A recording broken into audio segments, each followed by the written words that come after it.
8월 14일 금요일, 오늘 우리에게 주신 하나님 말씀은 열왕기상 14장 1절부터 9절까지 말씀입니다.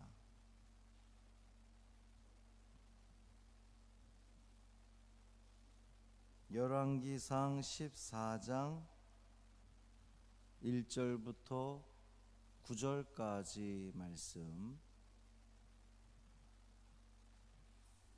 함께 봉독합니다. 그때에 여로보암의 아들 아비야가 병든지라. 여로보암이 자기 아내에게 이르되, 청하건대 일어나 변장하여 사람들이 그대가 여로보암의 아내임을 알지 못하게 하고 실로로 가라. 거기 선지자 아히야가 있나니 그는 이전에 내가 이 백성의 왕이 될 것을 내게 말한 사람이니라.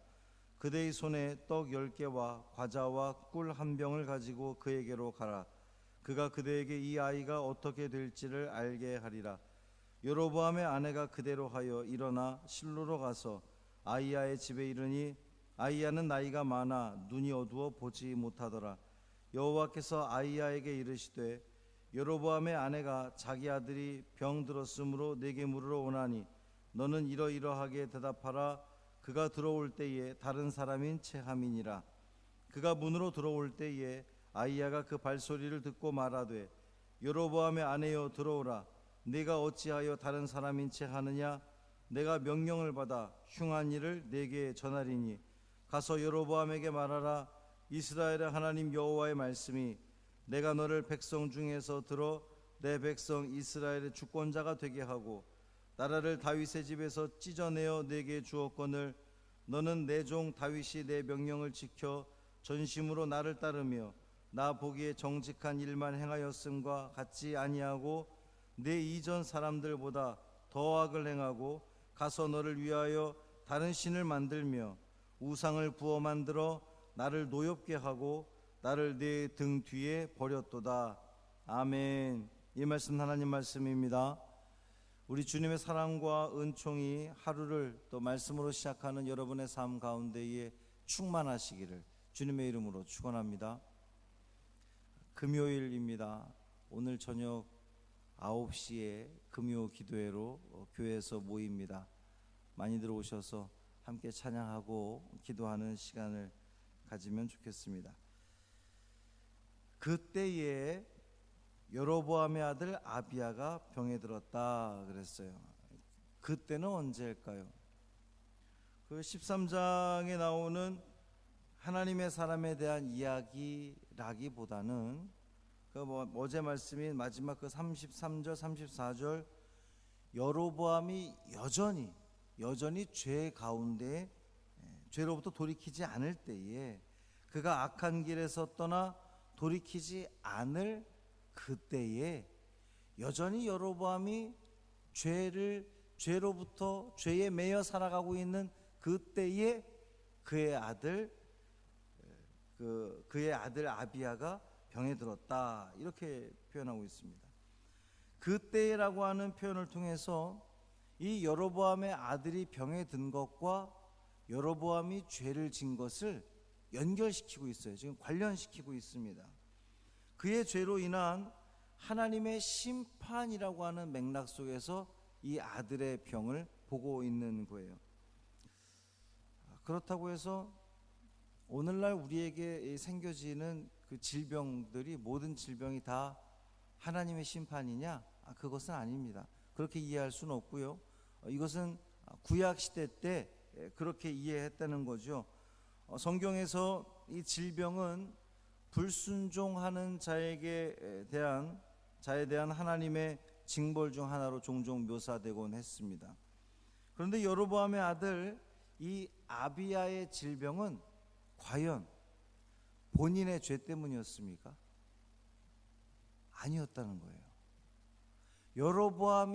여로보암의 아들이 병에 걸렸는데 그 병에 걸린 것이 자기의 죄 때문이었냐? 그렇지 않아요. 그 누구 죄 때문이었습니까? 아버지의 죄 때문이었다는 거예요.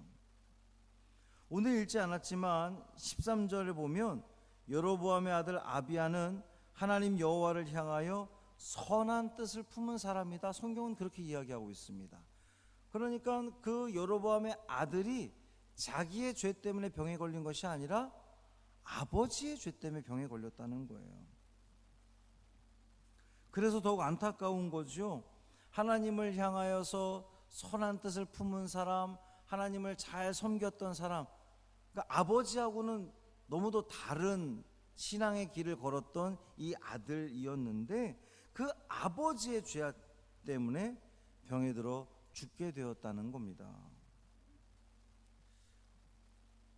이것을 우리가 또 다르게 생각해 보면 이 여로보암 가문에서 그나마 하나님을 잘 섬겼던 이 아들 아비야도 병에 걸려 죽게 되었으면 나머지 가족들은 어떻겠어요? 뭐 그들의 결론은 어떻게 될지 너무나 뻔한 일입니다. 아들 아비야가 병에 걸린 이 사건은 여로보암 가문의 하나님의 심판이 이제 시작되었음을 보여주는 그러한 대목입니다. 그런데 여기서 우리가 주목해 봐야 될 것은 여로보암이 자기 아들이 병에 걸려 죽게 되었을 때의 한 행동을 좀 우리가 봐야 돼요. 아내를 변장시켜서, 이 변장시켰다는 게 뭡니까? 선지자를 속인다는 거예요. 아내를 변장시켜서 처음 자신을 그 북이스라엘의 왕이 될 것으로 선언했던, 예언했던 선지자 야히야에게 보냅니다. 그 선지자에게 우리 이 병에 걸린 아이들이 어떻게 될 것입니까? 라고 물어보라고 아내를 보내요. 여러분, 이것이 의미하는 바가 무엇이겠습니까? 여로보암은 자기 아들이 병에 걸린 것이 하나님께서 하신 일이라고 지금 알고 있어요, 이미.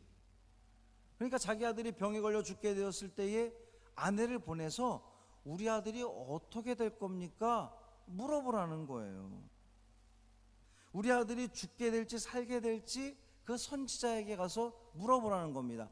하나님의 계명을 받는, 하나님의 말씀을 받는 그 선지자에게 가서 물어보라는 거예요. 자, 그러면 여러분은 어떻게 하시겠습니까? 우리 같으면 만약에 나 때문에, 내 죄 때문에 우리 아들이 죽게 되었다, 그것을 내가 알게 됐어요.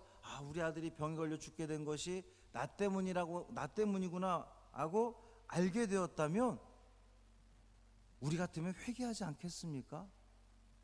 하나님 아버지, 용서해 주세요. 차라리 저의 죄 때문이지 않습니까? 저를 치셔야지. 왜 죄 없는 우리 아들, 그나마 우리 아들은 하나님을 잘 섬기는 아들이니 저 아들은 내비두시고 저를 쳐주세요 라고 기도하지 않았겠어요? 또 돌이키지 않았겠습니까? 하나님 잘못했습니다, 회개하지 않았겠어요? 자식의 죽음 앞에 부모라면 당연히 그런 모습을 보이지 않았겠습니까? 어쩌면 이것은 하나님께서 여로보암에게 주시는 정말 마지막 기회, 아들의 병을 통한, 아들이 걸린 그 죽을 병을 통한 정말 마지막 기회. 여로보암이 이 아들의 병을 통해서 회개할 수도 있었잖아요. 얼마든지. 하나님은 그것을 기대하지 않았을까요? 저 아들, 더군다나 하나님을 잘 섬기는 저 아들의 병을 통해서 여로보암이 정말 마지막 그 순간에 회개하고 돌이키기를 바랬던 하나님의 마음이 아니었을까. 그런데 안타깝게도 이 여로보암은 회개할 마음이 전혀 없었던 거죠. 아내를 변장시켜서 속여서 이 선지자를 속이려고 하는 그런 모습. 오늘 본문에서 여로보암에게 주어졌던 하나님의 은혜를 다시 한번 우리는 확인할 수가 있어요. 7절 말씀 보면 내가 너를 백성 중에서 들어 내 백성 이스라엘의 주권자가 되게 하고 또 나라를 다윗의 집에서 찢어내어 너에게 주었거늘. 그러니까 여로보암이 북이스라엘의 왕이 된 것은 철저하게 하나님께서 그렇게 하신 일이라고 다시 한번 재차 확인하고 있습니다. 그만한 은혜를 받았음에도 불구하고 여로보암은 9절 말씀에 악을 더 행하고 다른 신을 만들고 우상을 부어 만들고 하나님을 노엽게 하고 마지막으로 하나님을 등 뒤에 버렸다 그랬어요. 여기서 이 버렸다라고 하는 단어는요, 제사를 지내기 위해서 이제 짐승을 잡는데 짐승의 이 이제 그 필요 없는 내장들 다 그 버려야 될 것들을 버릴 때에 쓰이는 것이 이 버렸다입니다. 또 전쟁에서 패한 병사들이 도주할 때에 쓸데없는 거 다 버리고 빨리 도주해야 되니까 정말 아무 쓸데없는 것을 버릴 때에 이 버렸다라는 단어를 쓰거든요. 그러니까 이 단어에는 정말 무가치한 아무런 가치가 없는 것을 버릴 때에 이 단어를 씁니다. 지금 이 여로보암이, 그러니까 하나님께서 그렇게 말씀하시는 거예요. 선지자를 통해서 네가 나를 그렇게 정말 헌신짝처럼 버렸다라고 하나님은 말씀하고 계신 거예요. 등 뒤에 버렸다라고 하는 표현을 통해서 이제 더 이상 그 어떤 관심도 갖지 않고 완전히 무시하겠다고 하는 것을 나타내는 그러한 표현입니다. 여로보암이 하나님을 그동안도 여로보암은 계속해서 범죄해 왔는데 이제는 아예 그냥 자신의 등 뒤로 하나님 다시는 돌아보지 않을 그 마음으로 하나님을 버렸다라고 하는 거예요. 우리 하나님은 영광 받으셔야 하는 하나님이십니다. 우리 하나님은 기쁨 받으셔야 됩니다. 그런데 이 여로보암을 통해서 무시당하고 경멸당했다는 거예요. 하나님이 세운 여로보암, 하나님이 특별하게 당신의 도구로 삼았던 이 여로보암이었음에도 불구하고 오히려 하나님을 경멸하고 무시하는 죄악을 범하게 되었다는 거죠.